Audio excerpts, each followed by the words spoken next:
My name is Amy Corneli, and I am the director of the CFAR Social Behavioral and Sciences Core. I'd like to thank you for attending our first official Rocket Talk. For those of you who have been involved with CFAR for a while, this is our new name for Chalk Talks. Since we're no longer able to meet in person, at least for a little while, we thought that the term Chalk Talk doesn't really apply. So we changed them to Rocket Talk, linking to Zoom, or trying to link it better to Zoom. During today's talk, please feel free to use the chat feature in Zoom to ask any questions that you have of Sarah throughout the presentation. We'll take breaks to answer any questions that you have. Nicole Cruz, the SBS Core coordinator, and I will monitor the chat. And we've also allocated time at the end to answer any questions that you have. To begin, I'd like to introduce our speaker.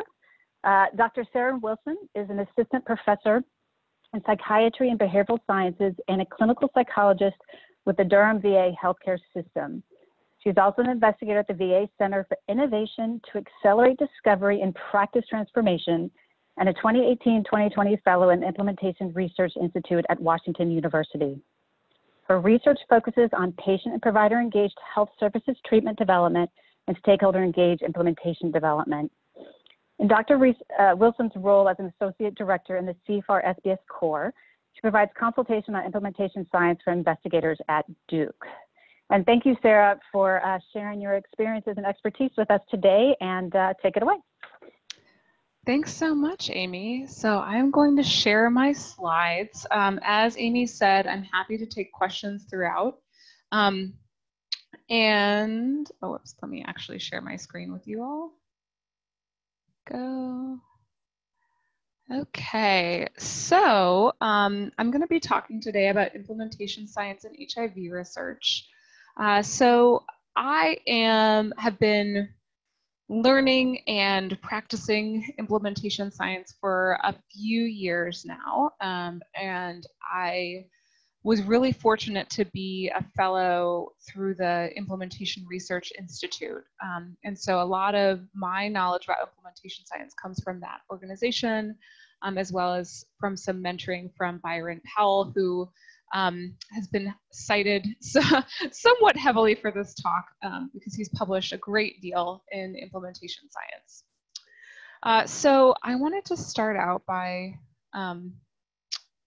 mentioning some upcoming SBS Core Rocket Talks. So we have in October next month, biomarkers in social and behavioral sciences talk coming up. And then in December, we will be having a talk on mobile health implementation. So for all of these Rocket Talks, the real purpose is for this to be really informal. So you can ask questions throughout the presentation. They're also meant to be very practically useful talks. So we're not necessarily going to spend a lot of time presenting data. It's much more about, how does this apply to your research? I want to acknowledge some of my funding sources, and I should mention that my work on my Career Development Award, which is ongoing with the Department of Veterans Affairs, does have a fair amount of implementation science as a part of that, and my funding from the Duke Clinical and Translational Research Institute is also in implementation science. All right, so let's jump into things. So why now? Why are we talking about implementation science related to HIV research? So it's important for us to note, right? We know how to treat HIV, right? Pretty much.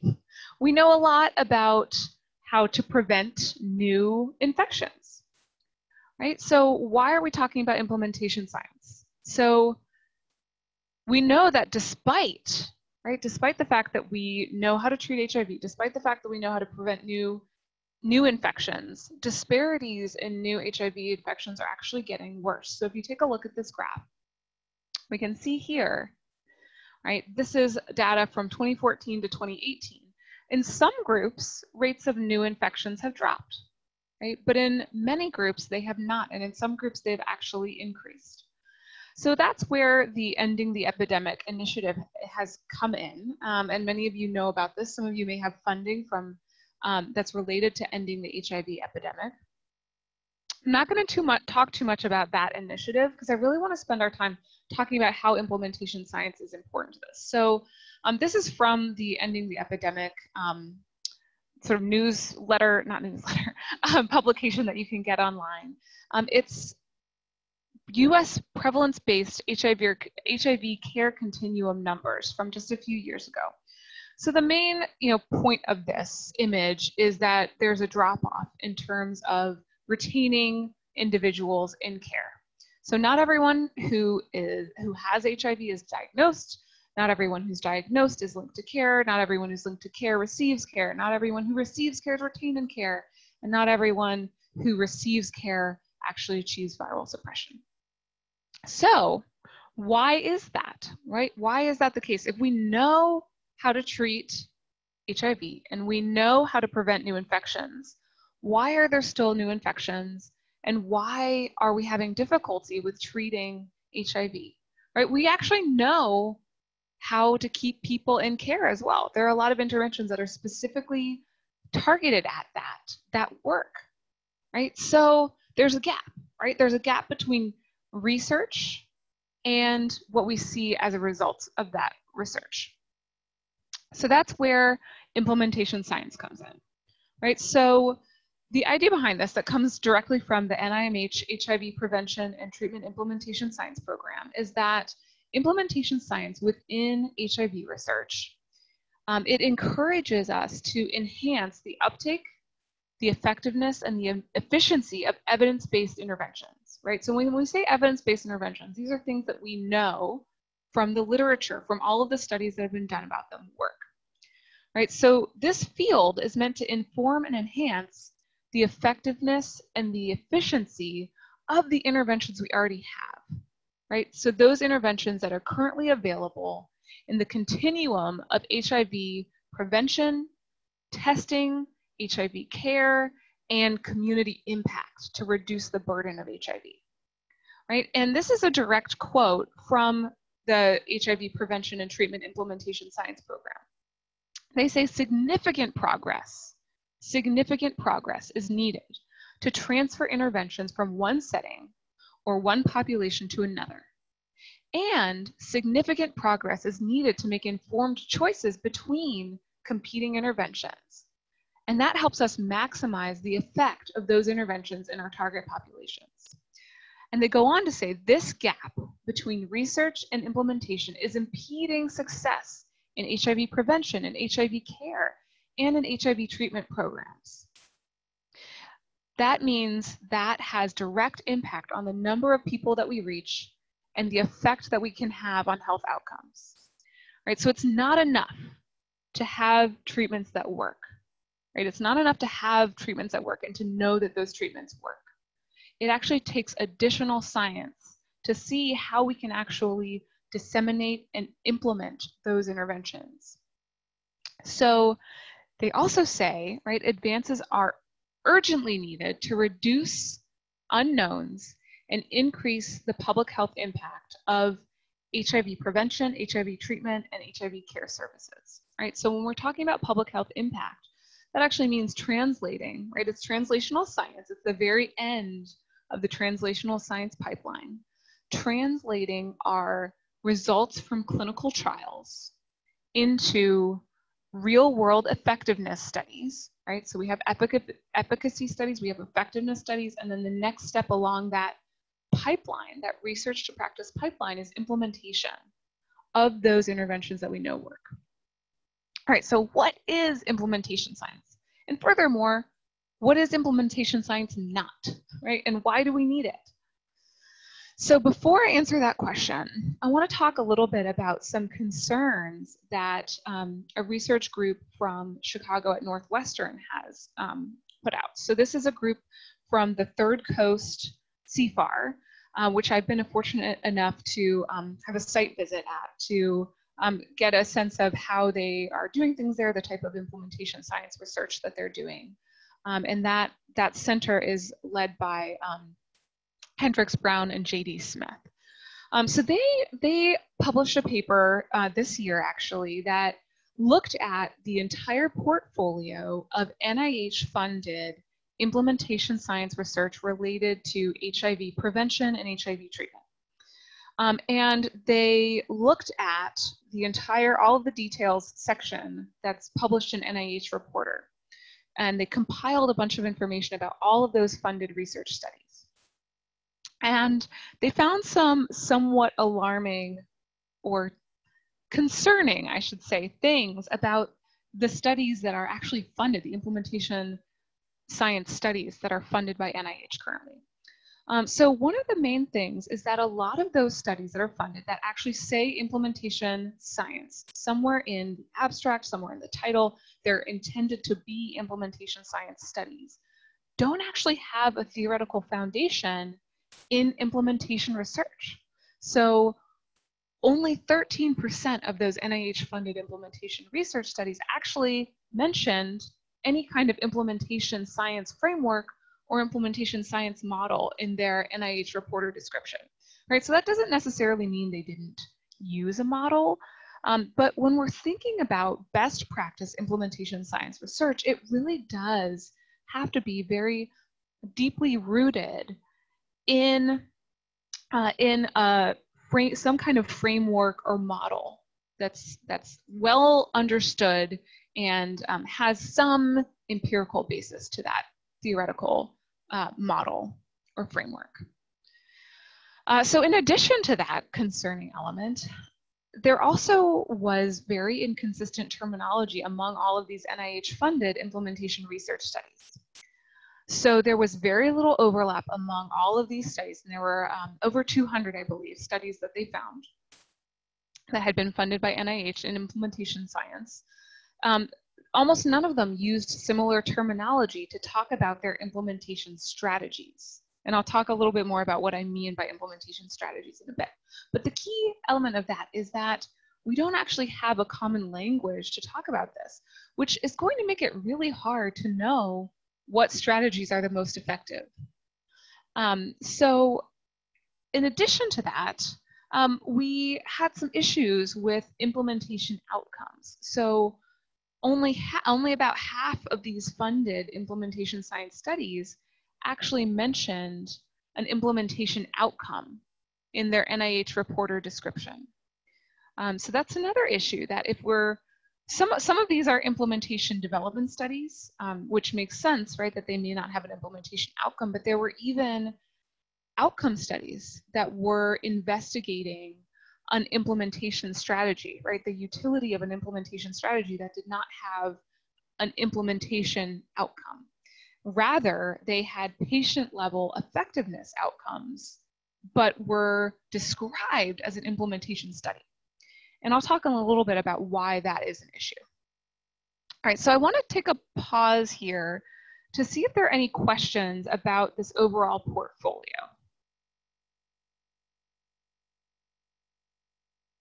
Okay, so this really underscores the need for implementation science training among NIH researchers. We need a common language, we need theoretical foundations for our work, and we need to be using appropriate study design and appropriate study outcomes. So the specific recommendations from this group were to use implementation outcomes and to use implementation science frameworks and implementation science models. And we're going to talk about all of those things today. And then additionally, to use more implementation-focused methodology in study design, right? And I'll talk a little bit specifically about effectiveness implementation hybrid designs.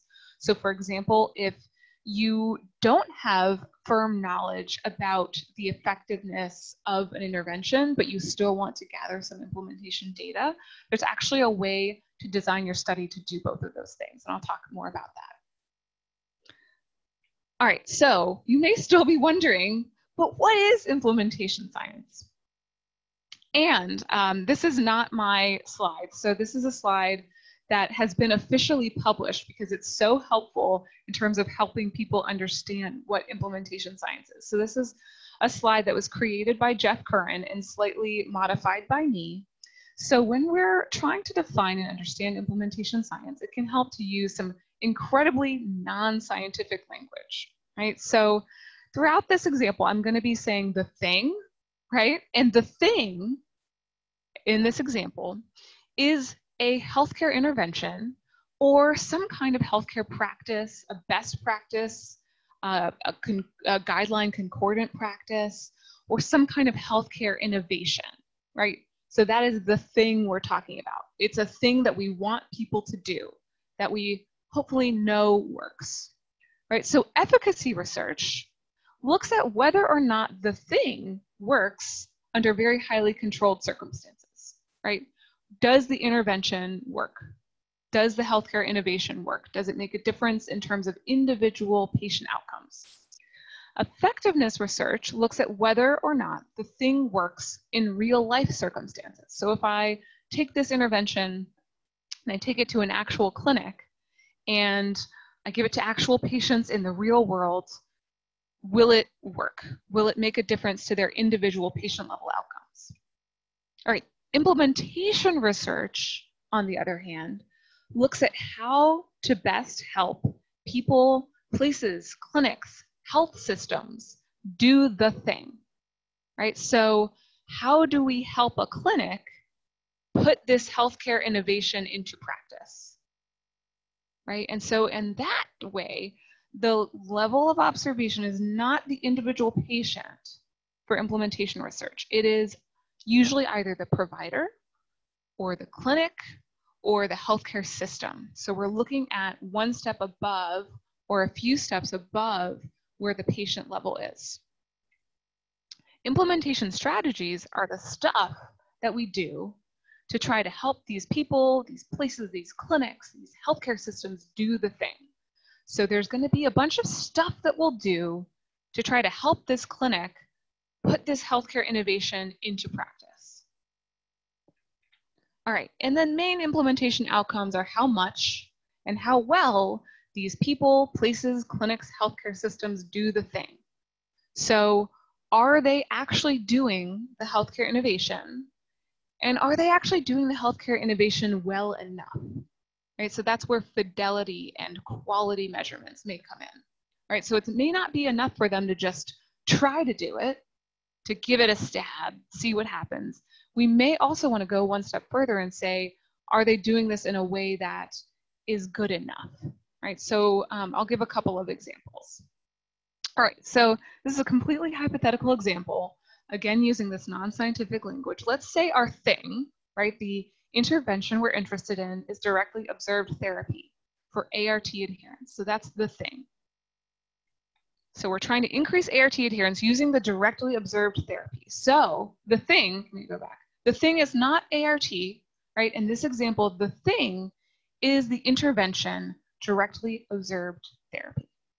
Okay. All right, so our efficacy and our effectiveness research in directly observed therapy, so this is research that's already been done, that research determined that the thing, directly observed therapy, works. It works under highly controlled circumstances and it works under real life circumstances, right? So we have an evidence-based intervention, directly observed therapy.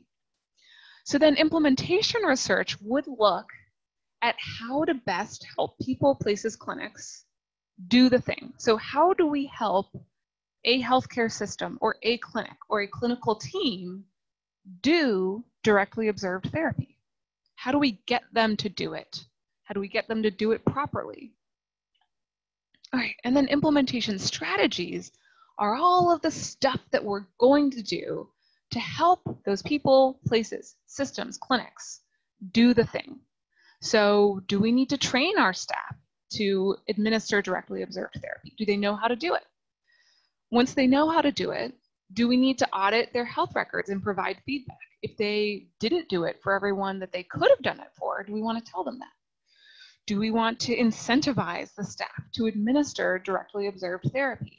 Right? Do we want to say, hey, you'll get a bonus if you provide directly observed therapy to this many patients? Do we want to link it to their performance evaluations?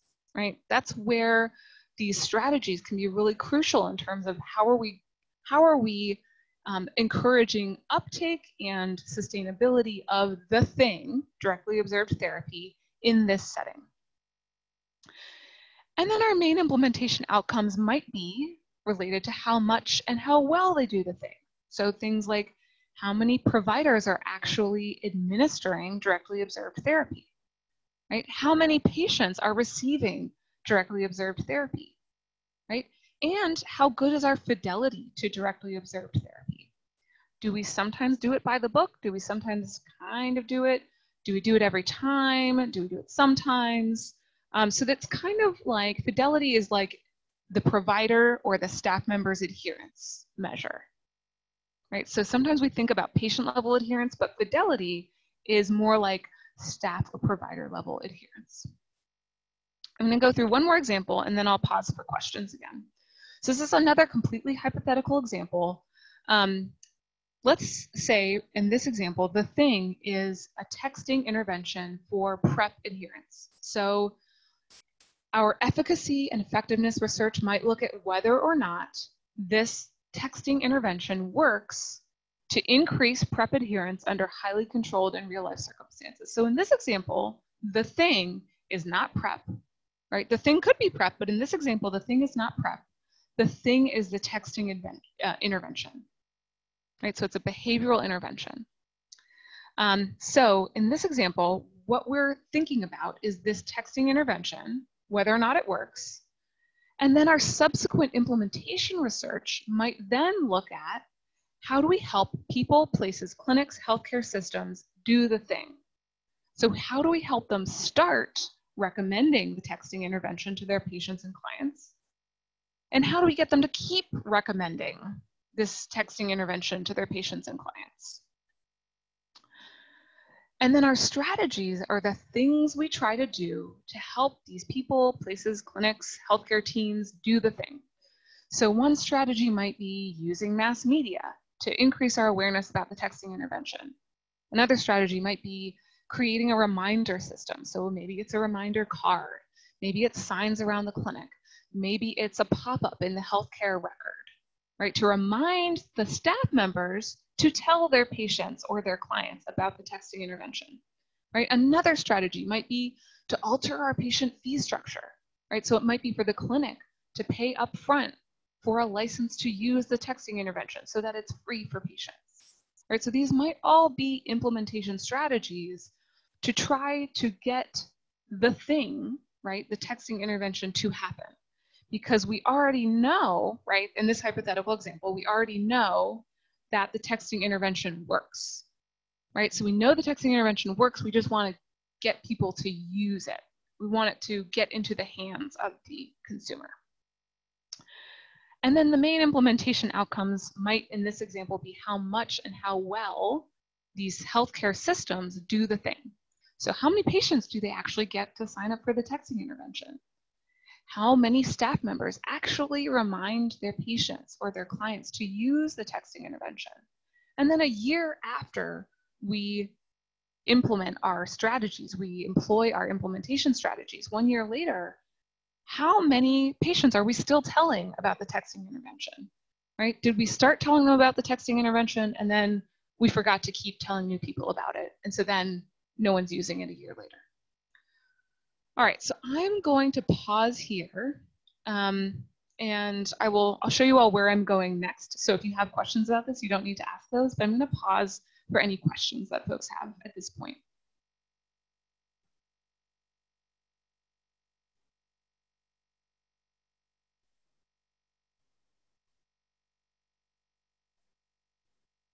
Okay, so let's say you want to add an implementation aim. I'm assuming that many of you at this talk probably wouldn't necessarily be writing an entire implementation study. So we're going to start with just, I want to add an implementation aim. So the first thing that you would need to do is select a theory and or a framework to guide your research. So there are a few most common frameworks and theories that are used in NIH-funded HIV-related implementation research. I'm going to go through all 4 of these. I won't spend too much time on each of them, but there are citations for each one, and I'll be sending out a PDF of all these slides for you all so that you can pull these articles that these are based on, and then you pick which one might fit the best for your study. So these four frameworks are all equally commonly used. And so I think any one of these would be a really great pick. There are also a ton of other implementation frameworks and models out there. A lot of times also investigators will combine models. I'll say just a quick word of caution about that. Don't combine too many models together because it can get kind of muddled. So I would say at the most, you would probably just want 2 models or frameworks to combine together. A lot of times it can be really handy to combine a model that's more method-based with something that's more theoretical. So I'll talk a little bit about that in a moment. All right, so the ADAPT-IT model is the first one that I'll go over. This one is specific actually to HIV interventions, and it has 8 steps, and ADAPT-IT is the acronym for those 8 steps. So it's a sequential, more method-based model. So the first step in this method-based model is assessment, and the assessment is done in a particular setting to understand the risk, the health risk in the target population, right? And to assess the capacity of different systems or agencies to implement an evidence-based intervention or a healthcare innovation. So that process usually would use a focus group or a focus group discussion with members from that target population, and potentially interviews or focus groups with other key stakeholders to assess the health risk, the underlying health risk of that population, and how well this system or agency could implement an evidence-based intervention. Right. The second step is the decision step regarding selecting an evidence-based intervention or a healthcare innovation. So you'll determine which intervention is the most appropriate and whether or not that intervention needs adaptation to be implemented in that setting. The third step is actually making the adaptations that might be needed. So that involves what's called theater testing. So that's a pre-testing of the intervention. You present it to members of that target population and you ask them to respond. And then those members of that target population would provide feedback. And then they would discuss that feedback in a group. So they would provide a written survey giving feedback, and then they might have a focus group to then discuss that feedback. And then the fourth step is production. So that's production of the first draft of the evidence-based intervention. So you want to maintain fidelity to the core elements of that intervention. So you don't want to adapt it too much, right? And that's a fine line, and there really isn't a lot of empirical data about how much adaptation is too much. So that's an open question in the implementation science field. The fifth step is then getting topical experts who are experts in the content of that intervention to review your draft, the draft that you made in step 4 of the adapted intervention. And then step 6 is integrating that feedback from your experts to make a second draft of your intervention, your adapted intervention. Step 7 is to train facilitators, to train recruiters, staff, interviewers, to make sure that the intervention is done properly. And then the 8th step is testing that evidence-based intervention. So they recommend doing a pilot test first, followed by your larger RCT. All right, so that's the ADAPT-IT model. And then the second framework is the Consolidated Framework for Implementation Research, that's CFAR. This was developed within the VA, the Department of Veterans Affairs. This is the model I would say that I am the most familiar with as a VA investigator. We use it a lot. And it can be somewhat daunting at first, but the nice thing is there is actually this website that I'm gonna try to take you to, see if it works. Okay, so this is the CFAR website. The nice thing about the CFAR website is it actually has definitions of all of the constructs that are involved in this framework. And it has some information about what CFAR is, including this handy diagram that shows all of these different elements of CFAR. I think one of the really helpful things about CFAR is it does acknowledge that there's an outer setting outside of the healthcare system that might influence what's happening within the healthcare system. And then there's the inner setting of the healthcare system or the clinic that you're considering. And then the nice thing about this website also is that it actually has some resources for actually evaluating implementation strategies or interventions.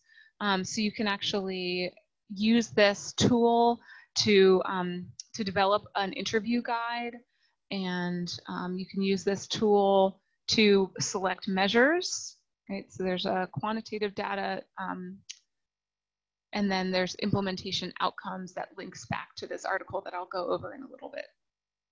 All right, so that's the CFAR. And the basic idea of CFAR, right, is that it's distilling down a lot of different models and frameworks into sort of a core set of ideas. And actually, let me go back to the website to show you all what's nice about this. I think it's very easy to understand. I actually think the diagram makes it harder to understand.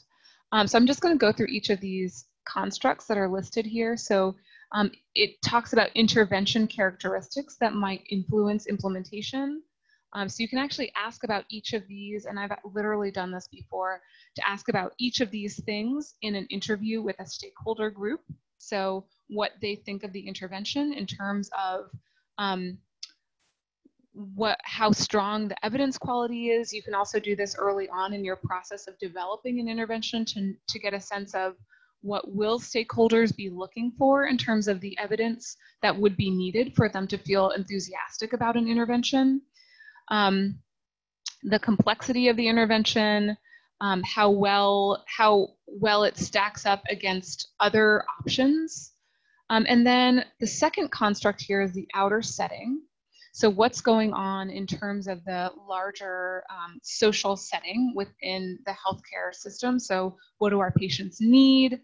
How well is our healthcare organization linked with other healthcare organizations?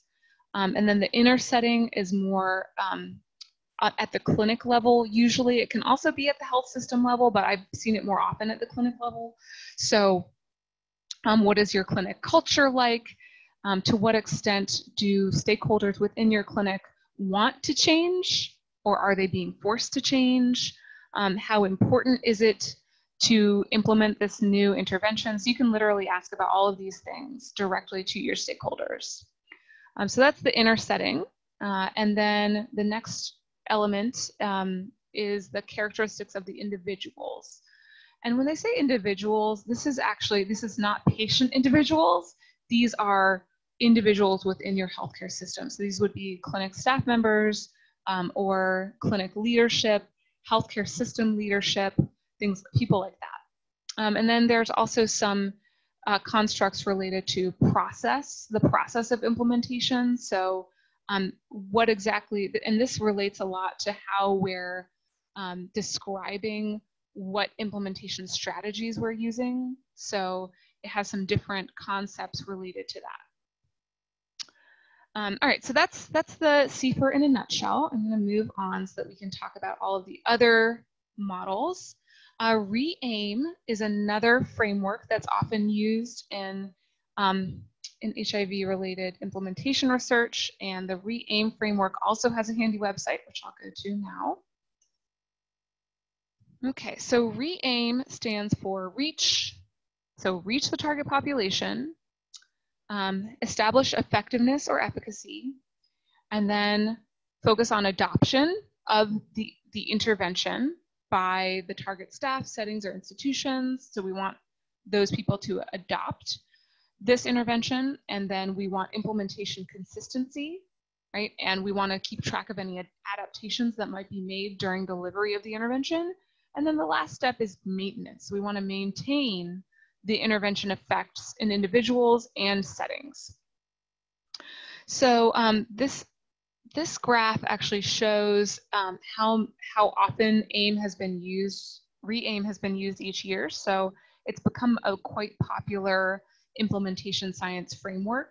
And I think it's because it is so adaptable. So we can look here. This website has a lot of information about each of these different steps in re-AIM. And this is another one that's more of a method than a theory, right? So re-AIM is literally a stepwise sequence of events that might happen in implementation science research. And so I think it's really important to distinguish, right, between models and frameworks that are more methods-based and ones that are more theoretical-based. So this is a much more methods-based one. Okay, so I'm going to move on from this one. I think one other thing I just want to point out about this is that it does have interview guide samples on the website as well, and it has sample publications, and it also has some online training in re-AIM on the website. Okay, and then last but not least, the precede-proceed model.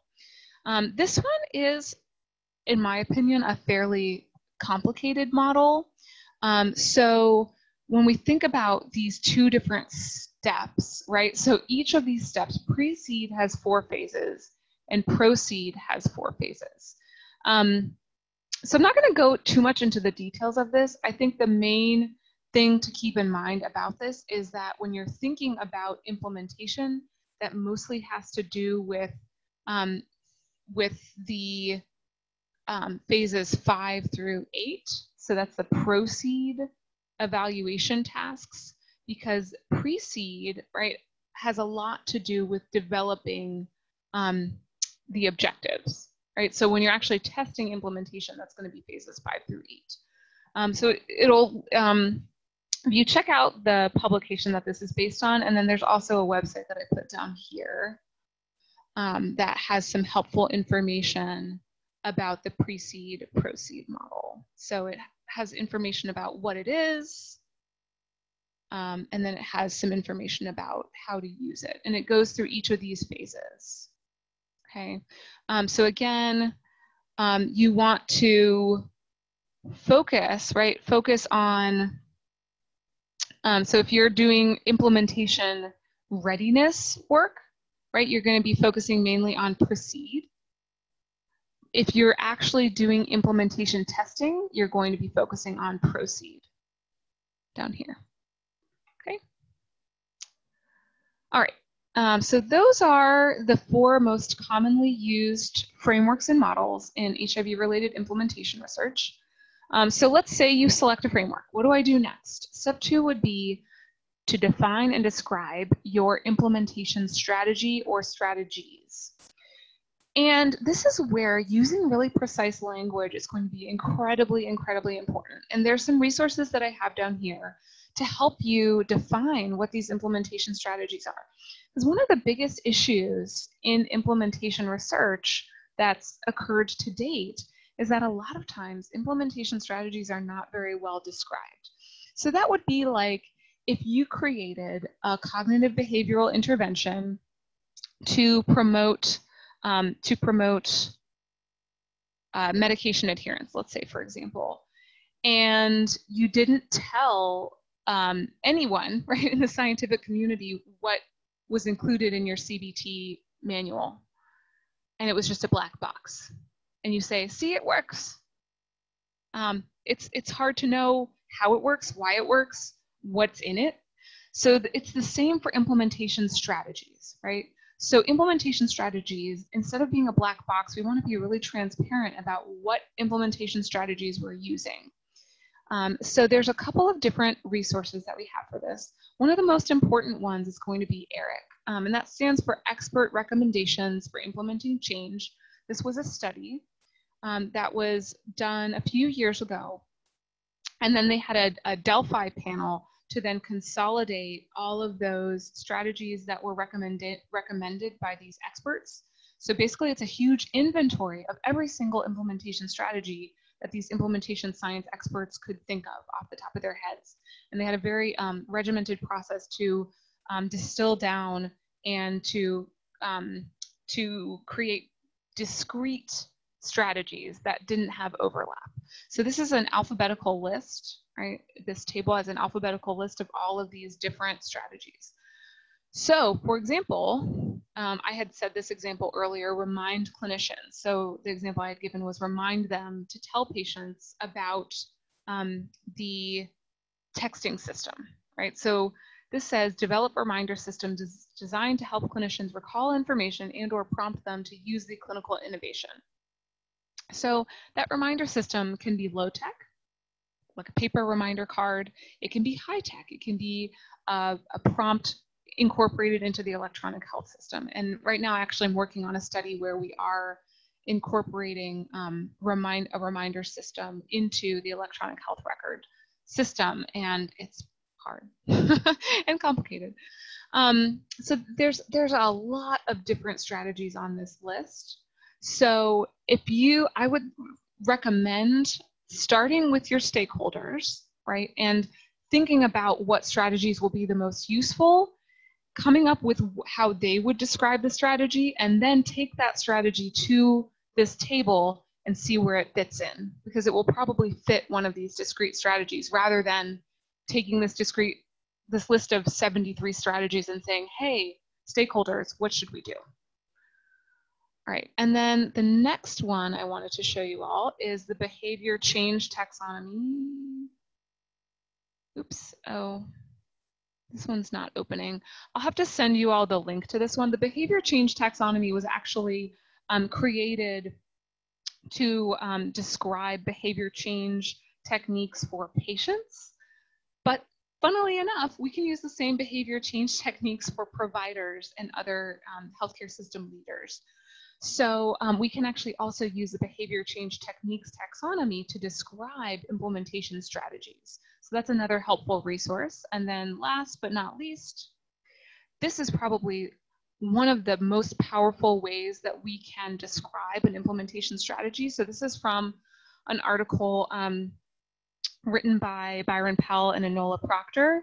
And it has a specific way to describe implementation strategies. So we can just go based on this this example on this column, this middle column here. So they want you to describe the actor, so who is doing the thing, who is providing the strategy, the action, what are they doing, the targets of the action, right? What is intended to be changed by this, the temporality, when are they doing it, the dose, how long are they doing it for, or how much are they doing it, and the implementation outcome or outcomes affected, and the justification for this. So for example, let's say they're using clinical supervision for this. So this would be for example, for a behavioral intervention. The actor would be the expert clinician, right? So the person who is providing the supervision. The action would be the clinical supervision itself. How is it happening? Where is it happening? Is it on Zoom? Is it on the phone? Is it by email? The targets of the action, who are they doing it to? These clinicians who just received training in this evidence-based intervention. The other target would be their knowledge about the innovation, right? Their skill in using the innovation, right? Maybe their optimism that it's going to work, and their ability to remember the details about how to use it, right? So that they don't have to keep going back to their manual, their treatment manual. Temporality, right? When is it happening? This is saying, okay, we're going to provide clinical supervision and it needs to happen a week after they get their training. Dose, how often is it happening? So they're going to get this supervision for 15 minutes per week for 12 weeks, and they're going to get booster sessions at week 20 and week 36. So you can see there's this very precise language here that's really helpful. And then the implementation outcome affected. And this is really important. We'll talk a little bit more in a moment about implementation outcomes. So what do we think this strategy will affect in terms of the implementation? We're saying it's going to affect uptake, so adoption of this healthcare innovation. It's going to affect penetration, so more clients will get the intervention. And the quality of the intervention will be better in line with the original protocol. So we're going to have better fidelity to the protocol for this intervention. And the justification, why do we think that this works? It's always helpful to have a citation there. And you can actually refer back to the behavior change taxonomy if you want, because that has a bunch of citations for every single behavior change strategy that's in that behavior change taxonomy. There's a citation for it. Why do we think this works? Okay, so that's a little snippet about implementation strategies and how to describe those. So I've got my, oh, one other thing actually about this. The more strategies that you put into an implementation package, the less you'll know about what in the package is the active ingredient. So it's like any behavior change intervention, right? Except for this behavior change intervention is trying to change the behavior of a provider or change the behavior of a clinic or change the behavior of a healthcare system, right? If you have 20 strategies as part of your implementation package, how will you know which strategy actually worked, right? And with each strategy, it's increasing the complexity of that implementation package. It's increasing potentially the cost of that implementation package because there are costs associated not only with the intervention, but with the implementation process. So if you are thinking about implementation research and answering a specific implementation research question, I would definitely encourage you to go back to your model to say, how can I be parsimonious in terms of selecting my implementation strategies? What do I have a theoretical rationale for thinking is going to be the most likely thing to work? And really only including implementation strategies that you're really confident are actually value added to your implementation package. All right, so then we have our implementation strategies. Then the next step, and sometimes step 3 and step 2 are reversed, right? We're going to be asking an implementation-related research question. So I'd really encourage you to think long and hard about steps 2 and 3 to decide, do you have a question that will inform which strategies you pick? Or do you have strategies that will inform what implementation research question you will pick? So you're going to use your model to determine an implementation-related research question. So remember, implementation research is looking at how best to help people, places, clinics, healthcare systems do the thing. So hopefully you already know that the thing works for this population and in this setting. If, however, you don't already know that the thing, the intervention or the healthcare innovation works, then you're going to need to consider an effectiveness implementation hybrid design. More on that in just a second. All right, so we'll come back to that. Implementation research questions usually concern themselves with the what or how of getting systems or staff or teams to use a particular healthcare intervention or a healthcare innovation that you are promoting, right? So the questions might include things like, which of these 2 strategies works better, right? Or does this package of strategies work better than training alone? That second question, right? Does this package of strategies work better than training alone is more and more often not a good enough question in implementation science, right? So it's kind of like the equivalent of a waitlist control, right? Your intervention's always going to do better, well, hopefully, than a waitlist control. And so having 2 head-to-head strategies is much more like having an active control. So you want to think about what strategy do you think will work the best and why? And that can actually inform your implementation-related research question. You may also ask a research question like, what are the circumstances that make this implementation strategy the most optimal? And there are some special research designs that can help with that, and I can link you up with some helpful publications that talk about some of those really innovative research designs to try to help with that. Mainly because a lot of times in implementation science research, we can't necessarily randomize. Sometimes the order of implementation cannot be random because of our stakeholders that we may be working with. So they may say, well, this group of 6 clinics needs to get needs to have the intervention implemented first. Right, so then it can be a give and take of working with your stakeholder group to figure out, and with your statistician as well, to figure out how can we either counterbalance groups or have some degree of randomization. And there's also some really nifty ways of grouping. So there's pseudo randomization, and I'll have to send you all the paper that talks more about that, because I think I understand it, but I wouldn't trust myself without an actual statistician alongside me for that. But with pseudo randomization, you can actually group your sites by certain categorical variables like size and things like that, so that you don't have these huge time effects that can really mess up a study design with implementation research. All right, so let's say you have an idea for your research question. What do you do next? Determine research implementation outcomes. So those outcomes are how much and how well you do the thing. So usually implementation outcomes aren't patient level variables. If you want to measure patient level effectiveness outcomes and implementation outcomes, again, effectiveness implementation hybrid designs are helpful. And some of the implementation frameworks that I've showed you actually come with outcomes that are recommended.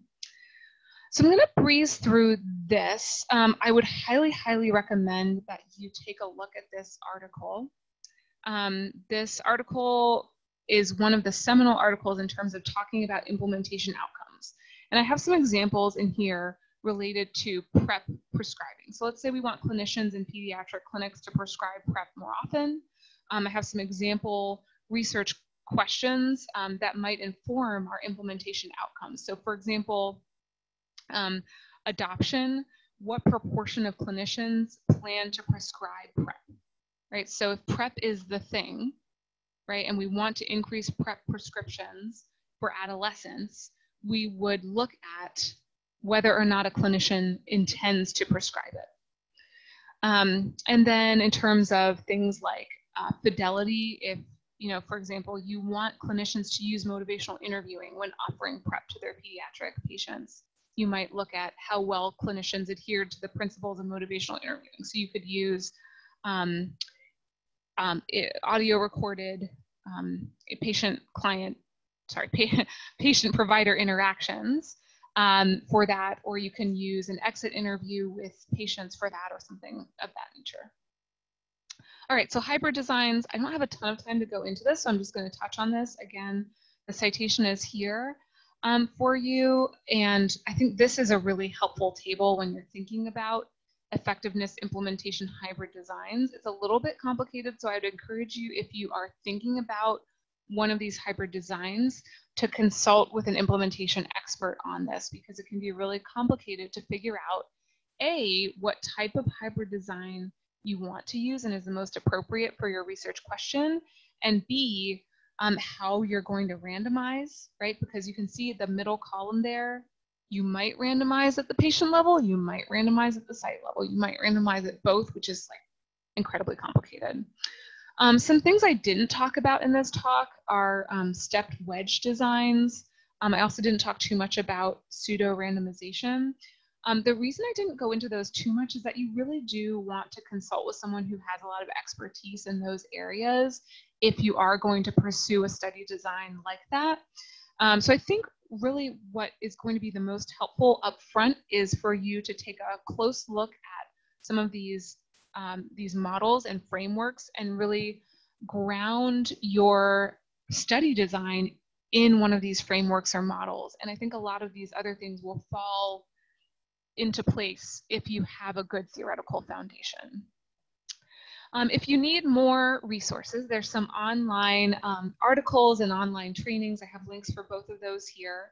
The Third Coast CFAR has a lot of really excellent resources. There's a lot of expertise there in implementation science, and they're doing some really exciting work in that. And then there's also the JAIDS supplement on implementation science as well. So we have just a few minutes for questions. So I wanted to open things up for questions. Also feel free to email me or tweet your questions at me. Sarah, thanks so much for the talk. This was super helpful. This is Brandon. So my question is, a lot of my research is kind of early intervention development right now. And I think rightly or wrongly, a lot of the feedback I get is basically that when I incorporate implementation science, that's something that should be around future down the road, right? Like how do you integrate an intervention into clinical practice? So can you give some guidance on how to integrate implementation science language on these early stage projects in a way that won't kind of raise red flags for reviewers? Absolutely. What I've seen a lot is implementation feasibility. And that is something that you can bake into your treatment development process. So I haven't gotten much pushback with that. You can also talk about intervention development with an eye towards implementation, because if you look at the research to practice pipeline, everything that we're trying to do is to potentially decrease the amount of time that it takes for an evidence-based practice or a healthcare innovation to actually make it to the patients that we're trying to serve. So I think that's where your knowledge about implementation science would be really useful for something like intervention development, to say, you're going to incorporate stakeholder feedback. And a lot of times folks will incorporate patient feedback, but they might not, for example, interview healthcare leadership or clinic leads in their intervention development process. And that can be really useful, not only in saying, like, what is the content of this intervention, but also how is this intervention going to work in the clinic? So if you are going to do this intervention, will it work? And I can give you an example of that. So for my career development award, I have a multi-component tobacco cessation treatment that originally was going to have contingency management as a pretty huge part of that, in addition to behavioral treatment and pharmacotherapy. And one of the first things that happened is when I interviewed the providers, they said, we can't do that. We can't do contingency management. We can do everything else. We love everything else. We do not like this contingency management. We have no idea where the money's going to come from. We don't want to mess with it. It just isn't going to work. And so it was a really hard decision, but given that implementation is really important, right? And that we have an eye towards implementation, and that would have been one of the first things we would have heard at the end of an RCT, right? So if we'd included contingency management in the RCT and had all of this evidence to say, this really works, and then the clinics came back and said, it's great that it works, but we can't do it, right? That would have not been super helpful in terms of the research to practice pipeline. So that's just one example of how you can kind of incorporate some of these principles of implementation science into treatment development. So I think we're out of time. If folks have other questions, I can stick around for a few minutes afterwards. And thank you very much, Sarah. This was wonderful. And for those of you who want to revisit some of the things that Sarah mentioned, which I know I want to, Nicole did record this. We will put a link to the recording on the CFAR SBS Core webpage, so you can go back and visit that as well. And Mary wrote in the chat, send slides. Thanks so much. Yep. Okay, we can forward those as well. All right, well, thank you very much. We hope to see everyone at our next Rocket Talk in October, and take care. Bye.